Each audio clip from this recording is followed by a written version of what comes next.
Como les decía, hay en esta terapia 3 órdenes, bien, por eso decimos que vamos a ordenar. Lo primero que vamos a ordenar es nuestra vida. Siempre partimos de que cuando venimos a constelar es porque hay algo en nosotros que vemos que estamos repitiendo, que no caminamos en paz, que siempre hay cosas que se nos trancan, bien, y principalmente en estos órdenes son los que nos llevan en 3 líneas a venir a ordenar nuestra vida, nuestro entorno. Entonces, si yo tengo lo que yo llamo una repetición, por ejemplo, de necesidad en mi linaje, donde hubo capaz que una abuela que sacrificó su vida, bien, en un campo, sacando comida para que sus hijos pudieran comer si no se iban a morir de hambre, y no fue reconocida en ese sacrificio, hay una celulita de nosotros que nos da play muchas veces y hace que estemos en lealtad a esa abuela que estuvo tanto en la necesidad y trabajó tanto para únicamente tener, como decimos acá, lo que cuesta tener el pan, ¿no? Una creencia limitante. Entonces se viene a repetir el sacrificio en nosotros y tenemos trabajos que nos pagan muy poco y bueno, y lo agarramos porque es lo único que nos queda, y tenemos trabajos que en realidad son bien pagados, pero llega un fin de mes y no sabemos qué pasó con la plata, es como si fuera arena y se fuera de las manos. Entonces son todas lealtades, son todas repeticiones que se vienen a presentar en nosotros para ver y darle honor a esa señora que sacrificó y que murió, se puede decir, por trabajar duro, ¿no? Hasta capaz que era esclava, seguramente es una historia de alguna de ustedes porque la estoy viendo, era esclava, entonces la esclavitud me lleva a reconocer en mí esa esclavitud para poder tener un plato de comida, por ejemplo, es un ejemplo. Enfermedades que vienen y se nos presentan, también desde un origen que muchas veces pasa que hay asesinatos, muchas veces pasa tragedias muy fuertes, que desde la parte energética, espiritual o emocional se viene a presentar en alguien en un órgano, en un cáncer, en una enfermedad. Y hay un origen esa enfermedad que viene de esa memoria donde alguien fue asesinado y fue olvidado, donde hubo alguien que hizo mucho daño a nuestro árbol matando capaz que hasta un mismo familiar, o donde hubo alguien de afuera que vino a hacer mucho daño. Siempre pongo el ejemplo que me viene muy a la mente de, por ejemplo, alguien que quería matar a mi abuelo y prendió fuego a la casa, muriendo todos los que estaban adentro. Eso trae enfermedad. Es una manera de reconstruir el dolor en nuestro cuerpo. Bien, entonces estas órdenes son 3 principales, bien, la tienen allí en el cuadrito.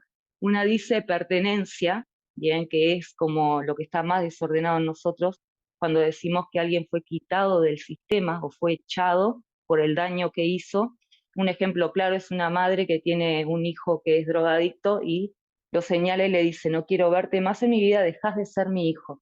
Y ese hijo se aparta, se va, porque su familia ya no lo acepta por esa adicción que tiene, y pasan un montón de cosas donde no lo quiero ver. Entonces, cuando hay alguien que es echado principalmente por algo malo que hizo o directamente por un conflicto, se llama exclusión. Queda un agujero, el chico está acá, se levanta, la madre le dice, no sos más parte, y lo van a ver cuando representemos, porque ¿qué pasa con los excluidos? Se van a ver que quieren, quien vaya a representar a ese ancestro se va a querer ir hacia la punta, se va a poner de espalda, entonces hay un montón de señales que dice, acá hay alguien que no es reconocido, tenemos que volverlo a ese lugar de hijo, porque cada 2 generaciones a 3 siempre va a haber alguien que venga a llenar ese agujero, en ese rompecabezas sacamos una ficha, nace mi nieto, entonces ¿qué va a hacer mi nieto? Va a copiar la historia de ese adolescente que fue echado por su madre, por lo tanto mi nieto va a tener la misma, se llama desgracia, ¿no? Va a cumplir con todas esas cosas espantosas que de alguna manera pasó emocionalmente ese niño, y hasta seguramente tenga la misma historia que ese niño. Entonces el campo en esto de la pertenencia nos dice que nadie puede ser sacado del sistema porque genera un desorden. En la pertenencia también, como recién hablábamos, hay personas que hacen mucho daño, y cuando hay demasiado daño, aunque no sea de nuestra sangre, tenemos que tener, yo siempre doy el ejemplo de Hitler, ¿no? Al peor perpetrador del universo lo vamos a tener enfrente y vamos a tener que decirle, soy parte, sos parte, abro mi corazón a tu existencia y a tus desgracias y a tu dolor y a tu ira y a tu impotencia y a todo lo mal que de alguna manera has dañado. Entonces, de esa manera, alguien que hizo mucho daño y también alguien que hizo mucho bien, aunque no sean de nuestra sangre, se integran en el árbol. Y el bien tiene que ver con la abundancia, con el merecimiento, con el dinero. Sobre todo tenemos ancestros que fueron, que les regalaron cosas muy lindas, herencias muy grandes sin ser de sangre, ¿no? Entonces eso también es parte de la exclusión. Otra cosa importante en la exclusión, y es muy común en nosotros, es los niños no reconocidos.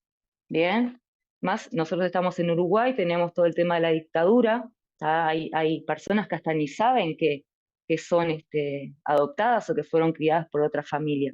Hay niños que no llegaron a nacer porque la madre decidió que está bien, o sea, todo lo que pasa está bien, no decidió tenerlo, pero ese niño de igual manera genera un vacío si no es reconocido. Entonces, como mamá se va a presentar seguramente en nuestro linaje una madre que decidió no traer ese niño, pero tiene que abrir el corazón, tiene que darle un reconocimiento de nombre, y más que nada por la historia familiar, no por ese espíritu, porque ese espíritu en sí está en la luz. Lo que queda acá es la culpa, la impotencia, pero es la generada por la mamá, que seguramente decidió por sí sola, pero muchas veces obligaron a. Y ahí es cuando está el gran conflicto, cuando mi mamá, porque yo era joven, me llevó a una persona para que me saque mi hijo. ¿Ah? Y los entregados lo mismo. Entonces tenemos todo eso que fue sacado del sistema para ordenar y poner la ficha de vuelta en el rompecabezas, ponerla en su lugar. Pertenencia es el primer orden. Jerarquía es otro orden maravilloso también. ¿Cuántas de nosotras, principalmente las mujeres, fuimos madres de nuestras madres? ¿No? Entonces se dice desde la jerarquía que hay un orden desde el más grande al más chico y cada uno tiene que tomar su lugar. Tenemos hijos que se creen que son nuestros padres, que con 5 años nos manipulan, nos manejan, nos mandan y nos dan órdenes. Entonces, desde la jerarquía vamos a trabajar en una línea donde vamos a ver dónde está cada uno y vamos a ver qué desorden hay. En las constelaciones, llámese comunes, lo que se hace es traer el sistema para poner a cada uno en donde tiene que ir. Bien, por ejemplo, ellas son hermanas, bien, y acá tenemos y siempre hemos tenido un conflicto de quién es la primera y quién es la segunda, porque Agustina tiene una fuerza maravillosa. Entonces, muchas veces el sistema, por esa fuerza que tiene, hace que esté sobre todos los demás, ¿o no? Entonces, yo soy más grande y vos vas a tener a tu mamá y la vas a ver así, como una bebé, y vos no sos la mamá de mamá. ¿Se entiende? Entonces, en esta jerarquía es colocarnos en el lugar que corresponde. Otra cosa que pasa en la jerarquía es cuando se va, por ejemplo, un abuelo, ¿no? Y yo como nieto voy hacia ese lugar. Cuando mi mamá se separa, por ejemplo, o mi papá no está o mi mamá no está, y yo por amor me pongo al lado de mi mamá para que no sufra la pérdida de mi papá. Esto pasa también con las personas que dejan el plano, bien, que son otro tipo que no los nombré de excluidos. Todas esas personas que fueron principalmente muertes dolorosas, que no se pueden hablar, porque duele mucho abrir el corazón a todo eso que pasó y darles el lugar, se nos van a presentar acá. Entonces algunos de ustedes cuando estén representando a esa persona que dejó el plano van a sentir que tienen que acostarse, que tienen que ir al piso. Y ahí decimos que hay una lealtad a un muerto. Por lo tanto hay que hacer un duelo, hay que darle las gracias a ese ser y hay que tomar de vuelta nuestra vida, porque en realidad estoy repitiendo también, seguimos en la muerte. Esa es como la frase, ¿no? Y la tercera, que es el dar y el recibir, bien, que en los padres únicamente es un desequilibrio coherente, donde se dice que mamá y papá nos trajeron al mundo, por lo tanto si ellos dan y nosotros tomamos como hijos, únicamente podemos darle los mismos a nuestros padres, creando cosas nuevas, trayendo al mundo cosas nuevas, no solo hijos, vida, sino una plantita igual, no importa. Pero todo lo que sea proyección y hacer crecer un negocio, bien, una casa, una pintura, todo lo que yo creo con amor es en honor a mi vida y lo primero que hacemos, y es lo más importante de todos en las constelaciones, es honrar esta vida que tenemos y se honra a partir de nuestro padre y nuestra madre, hayan sido lo que hayan sido. Y es muy conflictivo para nosotros porque siempre estuvimos en un papel de juzgar la crianza en ese niño interior que hemos tenido, porque nuestros padres han hecho las cosas mal, según nuestro criterio. Entonces llega un momento que si queremos mirar la vida para que las cosas no salgan bien, tengo que mirar a esos dos seres que pusieron su semillita porque me crearon. Y según la conciencia no hay nada más sagrado que eso, que la vida misma. Es lo más fuerte que podemos tener y lo más maravilloso. Cuando yo no miro a ese mamá y a esa papá en el vínculo, y ahora hablar un poquito de lo que es el vínculo y la relación, hago que todo me salga mal. Voy caminando de espaldas.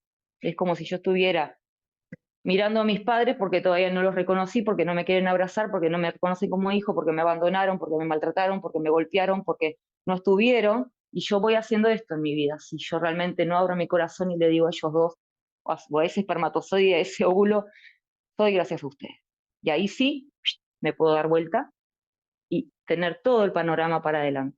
Si no camino contra piedras, me vivo cayendo de espalda y rompiendo la nuca. ¡Pum! ¿Tá? Porque no estoy mirando para adelante, sigo mirando para atrás, sigo mirando el pasado. Entonces el pasado es el que nos va creando y yo voy caminando hacia ese futuro relativo, pero ahora lo que quiero es caminar tranquila, caminar en paz. Entonces el dar y recibir, hay un gran conflicto siempre entre hermanos, principalmente, miro las dos, y hay un gran conflicto entre parejas también, porque o estamos en lugar de papá y mamá, por lo tanto en mi pareja voy a buscar a mi hijo, o a mi madre, o estamos en lugar o estamos en un lugar más atrás todavía, y si yo estoy más atrás, siendo más grande que los otros, también tengo todos sus cuerpos adelante que tampoco puedo caminar y no tengo una vista. Entonces, en ese dar y recibir, en las parejas también pasa de que siempre hay una de las parejas que da todo y el otro da muy poco. Entonces, en la pareja tiene que estar totalmente equilibrado en el dar cuando yo doy y el que me da siempre me da un poquito más, se dice, de lo que yo doy, y el que vuelve un poquito más. Y ese es el equilibrio de la pareja, pero tenemos que estar en nuestro lugar. Si no estamos en lugar, no hay. Y si ese lugar está ocupado por parejas anteriores, tampoco hay lugar. Entonces, si hay un conflicto de parejas anteriores que todavía hay resentimiento, que se llevaron todo lo mío y no me lo devolvieron, tengo que darle las gracias a esa pareja anterior. ¿Alguien va a constelar parejas? No sabe. ¿Ah? ¿Tá? Entonces, agradecer a todas esas anteriores es lo que hace que en mi espacio ahora sí haya lugar para alguien consciente y merecedor de mi amor y yo de él.